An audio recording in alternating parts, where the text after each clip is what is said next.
Hola a todos, vamos a seguir con las clases de condensadores. Ahora vamos a ver condensadores mezcla multicomponentes. Les voy a compartir la pantalla. Vamos a ver.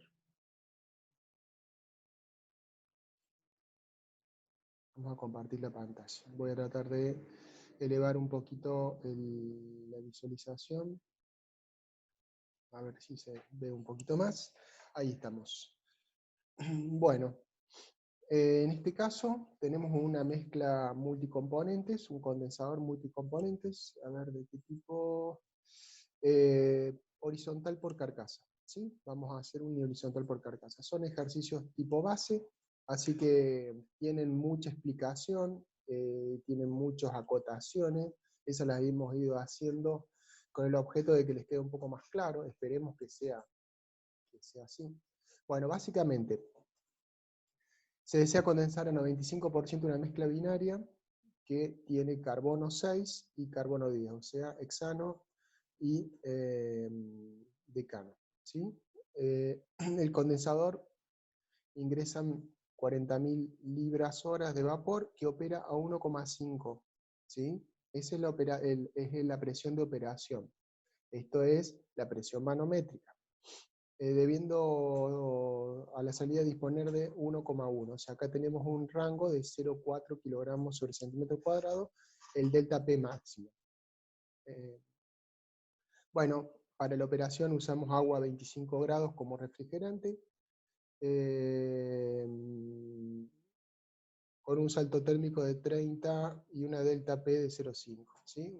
O sea, de 25 puedo sumarle 30 grados. El equipo debe ser dimensionado para disponer un periodo de un año que tiene un RD de 3 por 10 a menos 4. Bueno, entonces vamos a calcular el área requerida y la caída de presión de ambos fluidos. Vamos a concentrarnos, este ejercicio yo me voy a concentrar solamente en la parte que es diferente de lo que estamos hablando. Y les voy a dejar a ustedes que revisen cuando yo se los suba la parte que no es diferente, que es, por ejemplo, el cálculo de caída de presión no tiene mucho cambio, porque en realidad es el mismo cálculo de caída de presión para intercambiadores de calor. O sea que, en definitiva, no aporta demasiado. Vamos a concentrarnos sí en las cosas que son diferentes. Son diferentes porque son una mezcla multicomponente, no es un condensador simple. ¿Sí? Y acá hay un punto también que si se decidiera extender el periodo de mantenimiento por 2 años, con un RD, bueno, le da la RD para un periodo de 2 años, ¿sí? Que es diferente de este RD, ¿sí? Y este tampoco aporta, porque en realidad es un cálculo muy simple, está al fondo del ejercicio, así que, digamos, queda como para que también lo vean cómo se podría calcular. Bueno, lo primero que tengo que hacer normalmente es aplicar una referencia donde tengo el cálculo de propiedades. También se puede hacer acá mismo, pero les va a quedar un poquito largo.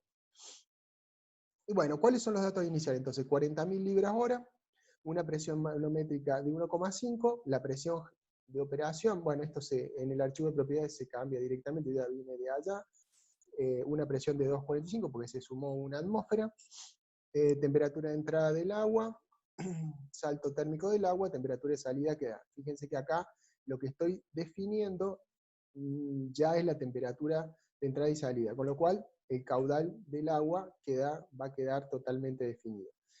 Tengo un factor de ensuciamiento para 1 año y un factor de ensuciamiento para 2 años. Eso es lo que dijimos que no lo íbamos a ver en realidad. La caída de presión para el agua y la caída de presión para los hidrocarburos. O sea que ya tengo definida mi situación. ¿Qué más necesito saber? Bueno, ¿cuál es la fracción en peso? Acá tengo la fracción, hay mucho hexano y hay algo de decano, y los pesos moleculares de ambos componentes. Acá hay una aclaración, y que creo válida, que hay que tener cuidado cuando ahora empezamos a trabajar con moles en MATCAT, porque no reconoce el concepto entre libra mol y gramo mol. Entonces, si van a trabajar, lo que les pido es que mantengan una unidad cuando hacen las operaciones.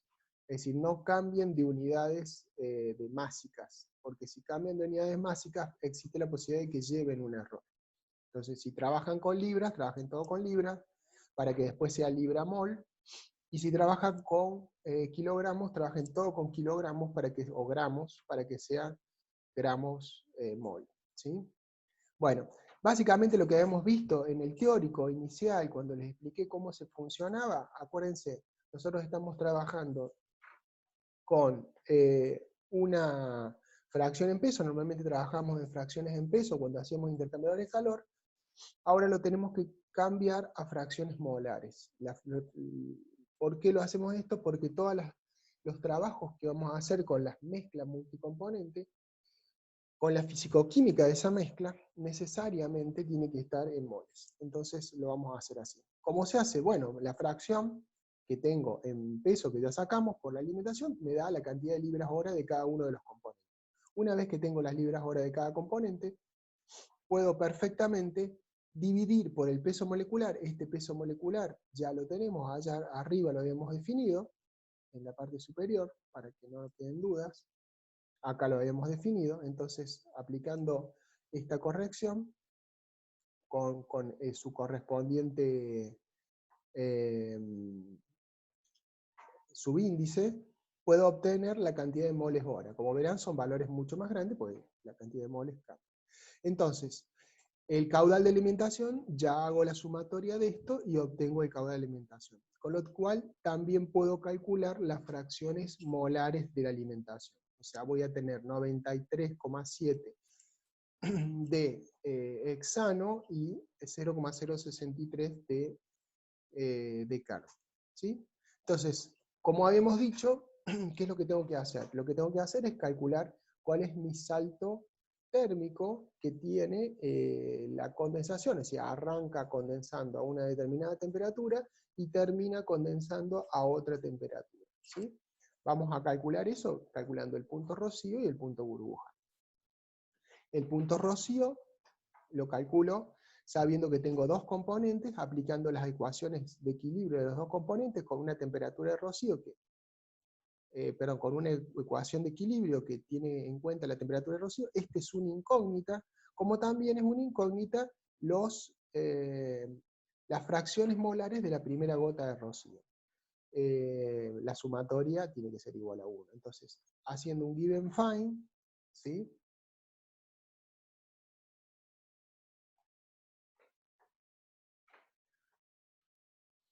Voy a encontrar la temperatura de entrada del condensado, 404, 473. Fíjense que acá en ningún momento habla de cuál es la temperatura que entra. Dice que viene una torre de destilación, punto. Por lo tanto, si viene una torre de destilación, viene saturado. No hay que hacer ninguna operación. Si yo no tengo el valor de la temperatura de ingreso al condensador, debo suponer, porque no hay forma de calcularlo sino, que entra a la temperatura saturada. Y entonces no tiene sobrecalentamiento. Ese es un tema no menor y tienen que tener cuidado con ello. ¿Sí? Si estuviera indicada la temperatura, sí tienen que calcular el punto rocío y ver si hay una diferencia entre la temperatura de entrada y el punto rocío. En ese caso entraría el desrecalentamiento. Bien. Bueno, ya con esto yo ya sé las composiciones de las fracciones líquidas, la fracción líquida, lo que se produce en la primera gotita, la fracción de cada uno de ellos, fíjense 0,4 y 0,5, ¿sí? Fíjense que difiere bastante del inicio. En el inicio el vapor está, si se fijan, miren la composición del vapor. Sin embargo, la primera gota, perdón, tiene una composición bastante diferente. Más vale más cargada en el pesado que en el liviano. ¿Sí? Bien, el ejercicio decía que la temperatura, digamos que la condensación era al 95%. Significa que se va a condensar el 95% de la masa. ¿Sí? En este caso de la masa molar. Hay que tener cuidado a qué corresponde ese 95%. Si el 95 corresponde a fracción en peso, deberían recalcular y ver cuál es la fracción molar que corresponde. O sea, la cantidad de moles que corresponde a ese 95. Puede no ser igual. ¿Sí? Eso lo hago como advertencia, no está acá indicado, no está tomado en cuenta, pero tendrían que tenerlo en cuenta. ¿Sí?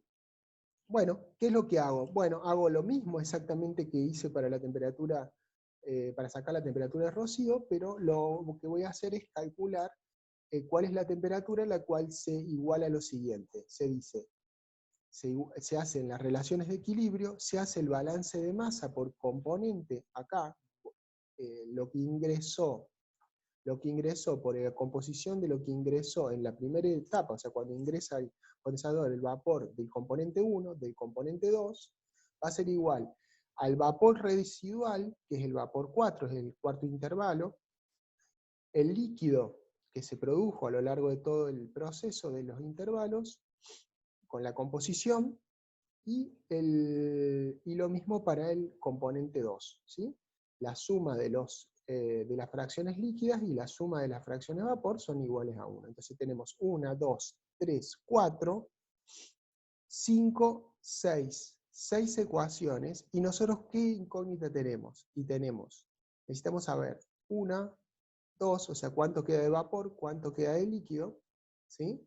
Las fracciones del vapor, del líquido que terminan produciéndose, o sea que son 4 datos, más la temperatura, que es el quinto dato. Yo tengo acá, quinto dato, yo tengo acá 2, 4, 6, 7, perdón, falta un dato más. Y las composiciones de vapor que quedan residuales, las composiciones de vapor que quedan residuales. Por eso son 7 ecuaciones. Y acá pongo la ecuación de restricción, es decir, lo que se produce o que se produjo de líquido en la etapa, o sea, en el total, o sea, todo el líquido producido con las composiciones va a ser igual al 95% de todo el vapor que ingresó. ¿Sí? Esto es una restricción de diseño y una restricción básica para poner de cuenta el 95. Si, vuelvo a decir, si este 95, si fuera condensación total, este 95 pasaría a ser 1. ¿Sí? 0,95 pasaría a ser 1.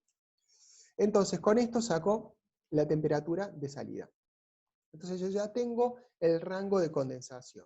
El rango de condensación, para ser claros, vamos a ver, de 404, que era la temperatura de entrada del condensador, a 376. ¿Sí? O sea que ha variado, el delta T es alrededor de 404 a 376, o sea que estamos hablando de 28, 29 grados. ¿Sí?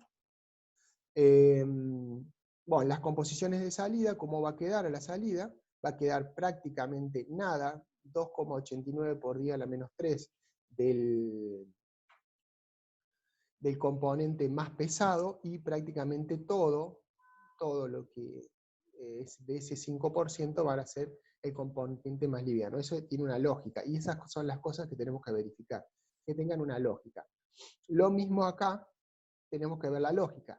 Si originalmente tenía mucha proporción de hexano y muy poca proporción de carbono 10, es lógico que el líquido que recoja tenga o casi igual a la proporción original. La diferencia está en el venteo, ¿sí? En lo que queda acá. ¿Sí? Acá saco cuánto vapor queda residual, quedan 10.000 moles hora, ¿sí? Y cuánto queda en el líquido, que quedan condensado 192.000, ¿sí?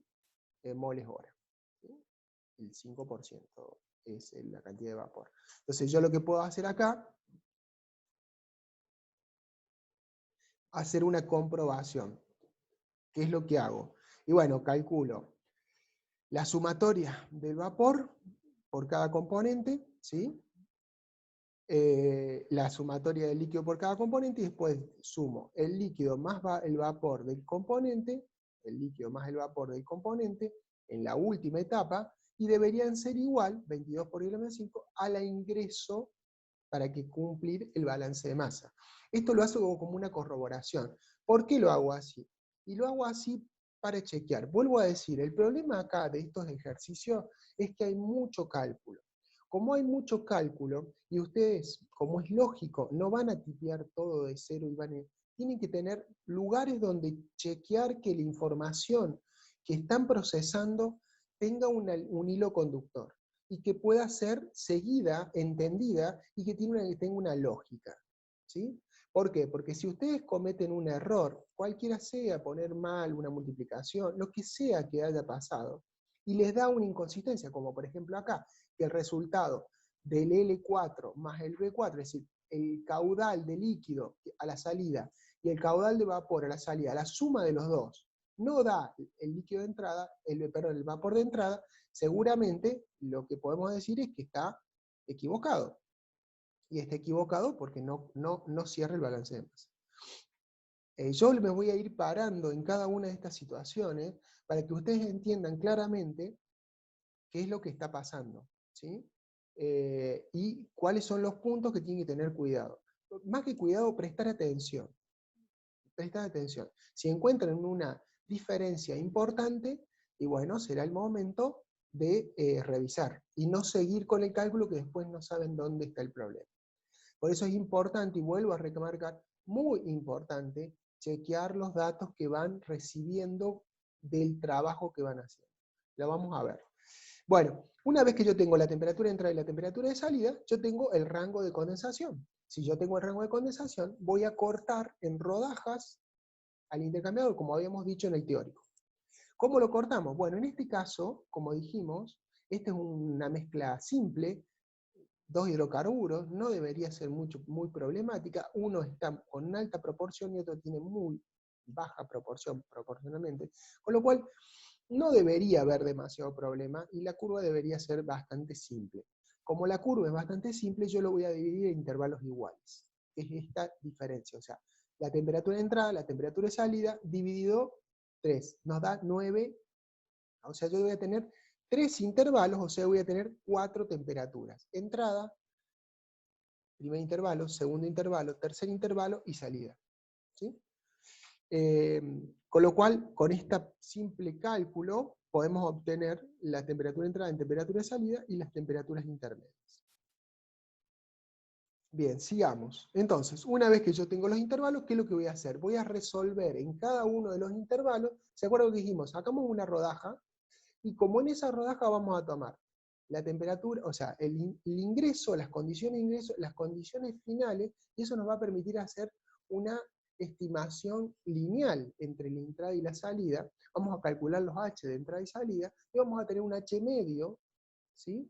Que nos va a permitir más o menos estar mucho más ajustado que si tomáramos los extremos del condensador. ¿Sí? Bueno, siguiendo con esto entonces vamos a trabajar con los caudales de salida. Bueno, el trabajo que se hace acá es exactamente igual al que hicimos anterior cuando definimos la salida. Cuando definimos la salida, ¿qué hicimos? Y bueno, establecimos composiciones para arrancar, caudales para arrancar, puede ser cualquiera, y las condiciones. El balance de masa, que es básicamente lo que ingresa, es igual de uno de los componentes, igual a lo que sale de vapor y lo que sale de líquido, para los dos. O sea que tenemos dos ecuaciones, tenemos las dos ecuaciones de equilibrio, y tenemos las dos ecuaciones de las fracciones, fracción de líquido, fracción de vapor. Con lo cual tenemos 6 ecuaciones, y nosotros necesitamos 6 datos. Necesitamos L2, B2, o sea, cuánto líquido se produjo, cuánto vapor se produjo, y cuáles son las fracciones de vapor que quedaron, y las fracciones de líquido que se produjeron. ¿Sí? Haciendo esto que estamos haciendo en el intervalo 1 se va a repetir para el intervalo 2, para el intervalo 3, para el intervalo 4. ¿Sí? Para el intervalo 3, perdón, y a la salida ya lo tenemos al dato, así que vamos a hacer 3 cálculos. ¿Sí? Bien, sigamos. Con esto vamos a calcular la temperatura del intervalo de salida. Esa temperatura nosotros ya la teníamos, ¿sí? ¿Dónde la teníamos? Y sí, porque en este caso ya la temperatura no es una incógnita, fíjense que no está puesto acá. En el otro caso sí necesitábamos calcularlo, pero acá yo tenía el valor, 395. Fíjense, perdón, 395. O sea que estoy cumpliendo con ese valor, pero porque ya lo tomé como referencia, ¿sí? Cuando evalué la temperatura, acá puse T2, ¿sí? Que es la variable. ¿Sí? La definí, entonces el resultado me sale consistente. ¿Y qué hago como verificación? Y bueno, hago como verificación que la cantidad de vapor que va a continuar al intervalo 2 y el intervalo 3, más la cantidad de líquido que va a continuar hacia el intervalo 2, la suma de las dos es igual al ingreso, ¿sí? Básicamente hago un balance de masa. Siempre lo voy a verificar. Si lo verifico, estamos bien. Es una verificación que a lo mejor es relativamente simple, pero está bueno hacerlo. Bueno, acá están las composiciones de cada componente. ¿Por qué son importantes? Porque después cuando hagamos el balance de masa general, vamos a poner esas composiciones. Y nos van a servir para ver la lógica, y les puedo asegurar que muchas veces cuando hay errores, las pueden detectar por ahí. Les digo por experiencia. Bueno, en el intervalo 2 es exactamente igual. Saco esta temperatura, ya la tenía, saqué todos los parámetros, hago la corroboración, y en eso no hay mucho problema, ¿sí? Y después voy a hacer lo que yo les decía, un resumen del balance de masa. ¿Por qué lo voy a hacer? Y bueno, primero voy a establecer acá las temperaturas, para verificar que las temperaturas se den respetado. En realidad eso no hay mucho problema. Los caudales de líquido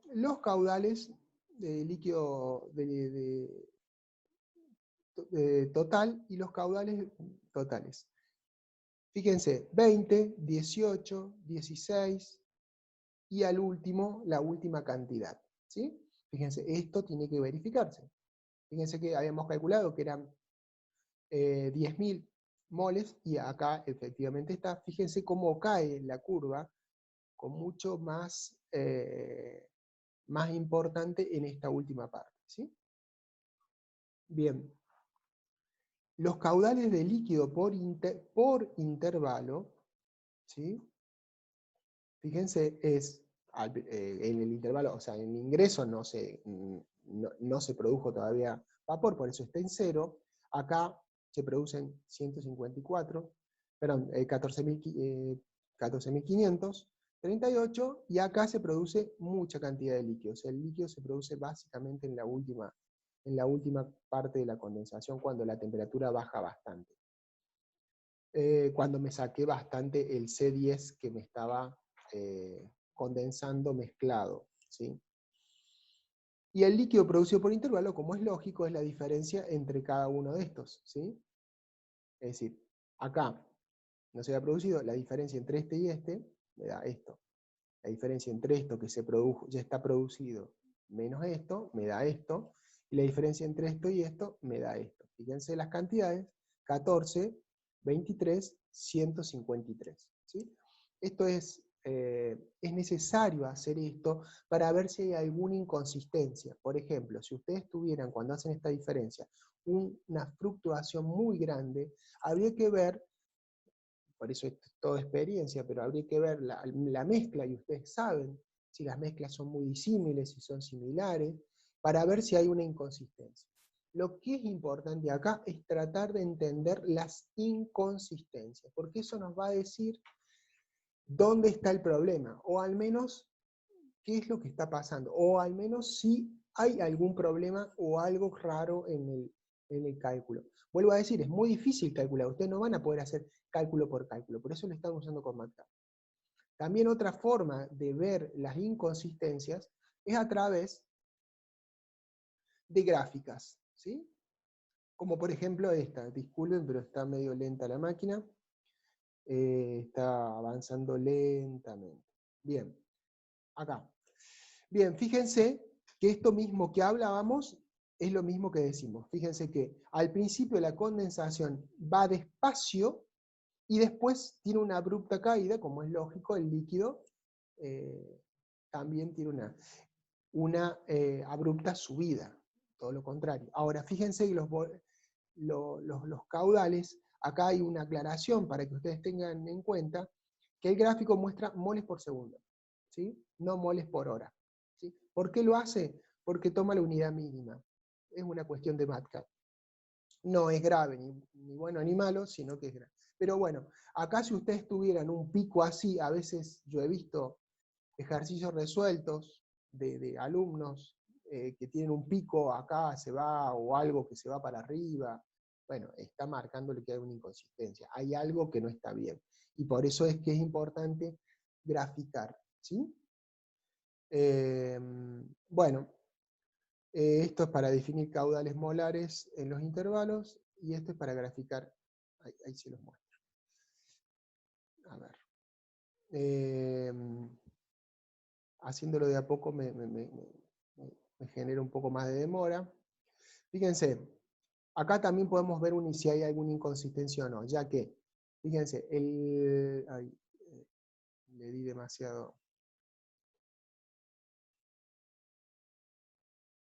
Esperen.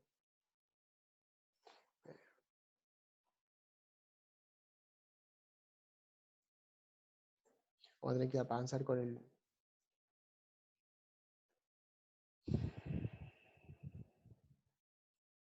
Bueno, ¿cómo se interpreta esto? A ver, ahí está. ¿Cómo se interpreta esto? Bueno, fíjense, el X, o el carbono 6, perdón, la composición del carbono 6, la fracción molar en la fase condensada, ¿sí?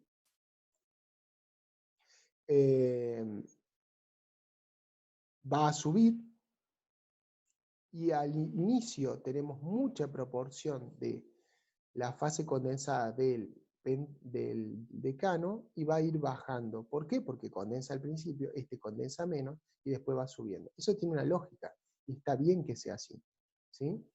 Fíjense las proporciones cómo cambian acá. Inicialmente, las relaciones poco de hexano, o al menos de la mitad, y después esta relación va a ir cambiando abruptamente hasta llegar al valor que habíamos calculado en la salida, ¿sí? Esta consistencia está buena, que la vean también. En el caso de las fracciones, perdón, en el caso de las fracciones de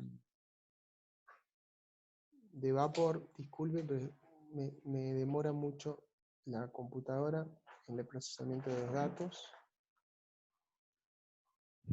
Bueno, a ver, si vemos esto. Si vemos esto, fíjense, la fracción molar de la mezcla vapor, acá había una baja proporción, y esa baja proporción se va extendiendo, y acá prácticamente se hace nula. En contrapartida, esta tenía una alta proporción, 0,97, ¿sí? 93, perdón, pasa a prácticamente ser el 100% acá y condensar el 100% de lo que se produce, ¿sí?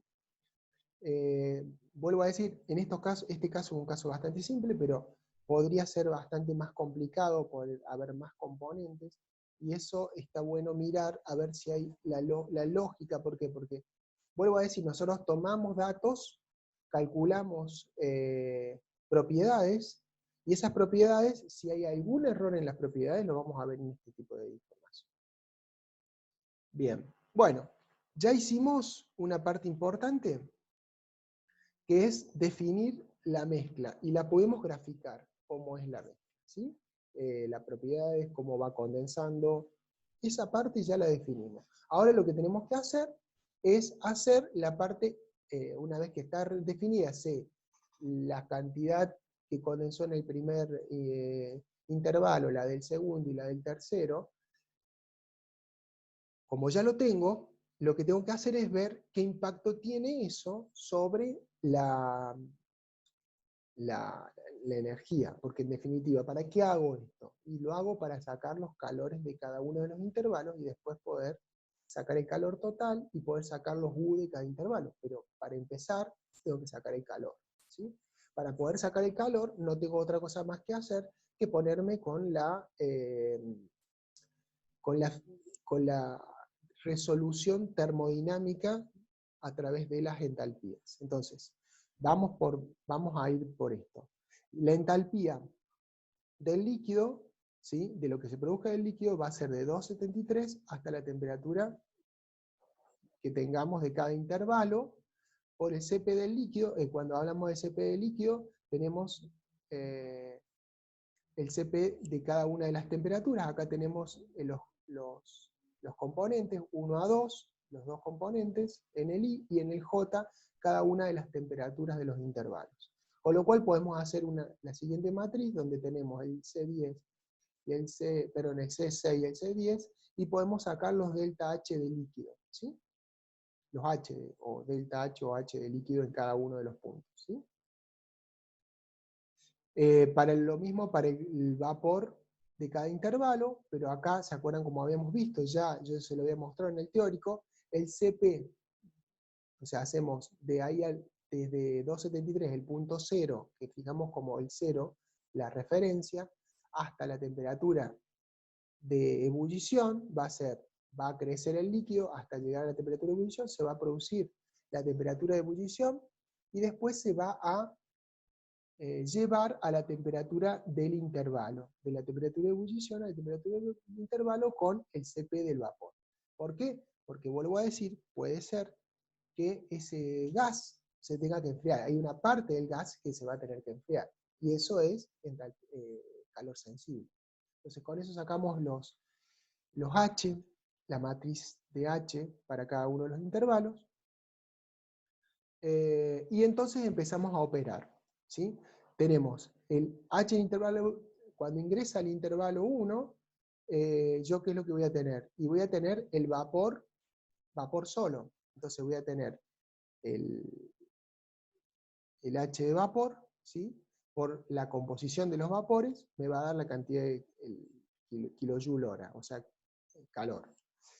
Y voy a tener a la salida, voy a producir una cierta cantidad de líquido con una entalpía por el líquido que se va a producir, más el vapor por el vapor que va a quedar, ¿sí? Entonces, si yo hago la razón entre el líquido perdón, el vapor que entró por la composición, por la entalpía, me va a dar la cantidad de calor, menos esto, que es lo que queda a la salida, la diferencia me va a dar la cantidad de calor que se produjo, que se tuvo que retirar en el intervalo, ¿sí? De la misma forma, lo voy a hacer para el intervalo 2 y para el intervalo 3. El intervalo 2 que va a tomar el valor 2, que ya lo sacamos allá, ¿sí? El estado inicial, o sea, ahí así entra el intervalo, queda en el intervalo 2, con esta cantidad de calor, y en el intervalo 3, ¿qué va a pasar? Y bueno, se va a producir líquido, en la sumatoria, el líquido sumado hasta ese momento, por la entalpía a esa temperatura, más la entalpía del vapor que queda residual después de condensar, y la diferencia entre este estado entálpico y este estado me va a dar el calor. Lo mismo hago para el intervalo 3. Con eso puedo sumar y sacar el calor por intervalo, ¿sí? Acá tenemos la suma de los tres elementos y el calor total, ¿sí? Bien, una vez que tengo eso, una vez que tengo el calor, bueno, yo ya llegué al calor y al calor por intervalo, ya sé lo que tengo. Entonces, ¿qué tengo que hacer? Y bueno, puedo ver del otro lado, es decir, del lado del refrigerante, y poder resolver el lado del refrigerante, ¿sí? ¿Cómo lo resuelvo? Y bueno, yo saco la temperatura media para sacar propiedades, sabía cuál es la temperatura de entrada y la temperatura de salida, si mal no se acuerdan cuando empezamos a hablar de cómo era la condición, eran 30 grados creo, o algo así. Con lo cual puedo sacar el caudal de alimentación. Ese es el caudal de refrigeración para ese calor total que calculé, ya lo calculé acá. Con lo cual yo ya sé cantidad de calor total a tener. Entonces, yo puedo sacar la temperatura del agua en cada uno de los puntos, o sea, al inicio, a la salida, en el tercer intervalo, en el segundo, en el primero y a la entrada. Son 4 temperaturas. Acá tengo las 4 temperaturas: temperatura de ingreso del agua, de ingreso del agua, de egreso del agua, o sea, de 2,98 a 3,28, ¿sí? Y la temperatura del vapor también la tengo acá, ¿sí? Con lo cual, con esto, yo perfectamente puedo calcular delta T medio logarítmicos, ¿sí? Y puedo también calcular la curva de condensación. Fíjense cómo es la curva de condensación, ¿sí? La temperatura del vapor va variando así, y la temperatura del agua va siendo prácticamente una línea recta, porque en todo momento está condensando, ¿sí? Bien, bueno, hasta ahí, o sea, fíjense, a ver, perdón. Vamos a bajar. Quería mostrarles una cosa acá, aunque sea un poco lenta. Fíjense un poco lo que habíamos hablado acerca de, como verán, esto hace una panza acá. Si yo tirara una línea desde este punto a este punto, lo que tendríamos sería una línea que no se relaciona con estas partes donde va cambiando la relación. En cambio, si yo puedo hacer un intervalo acá, un intervalo acá, y un intervalo acá, ¿por qué esta diferencia? Por el tema de la cantidad de energía, ¿no? ¿Se acuerdan? Acá había mucha energía en el tercer intervalo, menos acá y menos acá, ¿sí?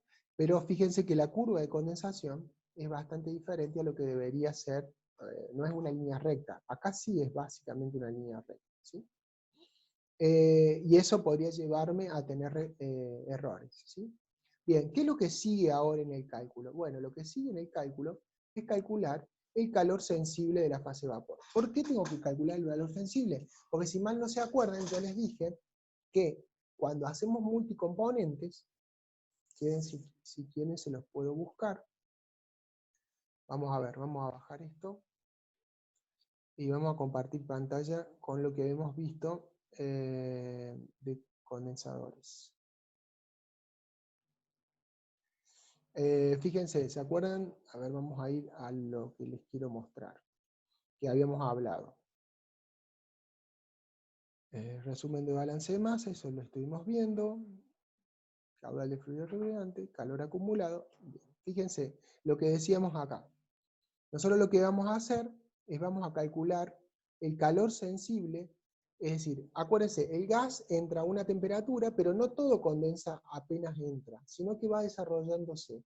Cada vez que va bajando la temperatura, hay un calor sensible del vapor que se va enfriando, como vapor se va enfriando, para llegar a la presión de vapor para condensar. ¿Sí? Esa mezcla va cambiando, va evolucionando. Entonces, esa situación la tengo que contemplar a la hora de hacer el coeficiente global de transferencia de calor. De hecho, vamos a basarnos en calcular la relación calor sensible del intervalo, de cada uno de los intervalos, con el objeto, bueno, de después colocar este valor y el H de gas que se enfría, lo vamos a incorporar como una de las partes para hacer el cálculo del U. ¿Sí? Vamos a volver a compartir con el condensador multicomponentes. Bien, bueno, se está haciendo medio tarde, así que vamos a ver esta parte de calor sensible y después voy a continuar con este tema con el resto del cálculo, porque se ha hecho medio largo. Bien, entonces, ¿cómo hacemos el calor sensible? Y básicamente hacemos el CP del vapor desde un intervalo hasta otro intervalo, ni más ni menos, ¿sí?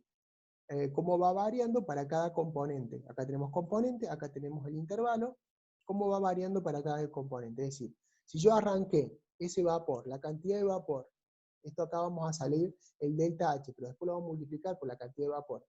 El vapor que ingresó, ¿sí? Estaba saturado, pero empezaba a condensar, pero no condensa sino hasta los 25 grados de diferencia. Entonces, en la primera etapa, yo voy a tener entrada y salida, lo que salió, lo que está saliendo acá, perdió toda esa temperatura sin condensar. Entonces yo lo tengo que tener en cuenta. Y tengo que calcular con ese caudal cuál es el H asociado a esto, de manera de, porque esto, como dijimos, es una relación entre el H del lado del refrigerante, el H de condensación y este H sensible. Los tres tienen que ver con la condensación. El H de condensación lo vamos a calcular. El H sensible lo estamos por calcular ahora, y el H del otro lado lo vamos a calcular para el líquido refrigerante, ¿sí? Entonces, ¿qué vamos a hacer? Y bueno, el calor sensible del intervalo va a ser la media de la entrada, ¿sí?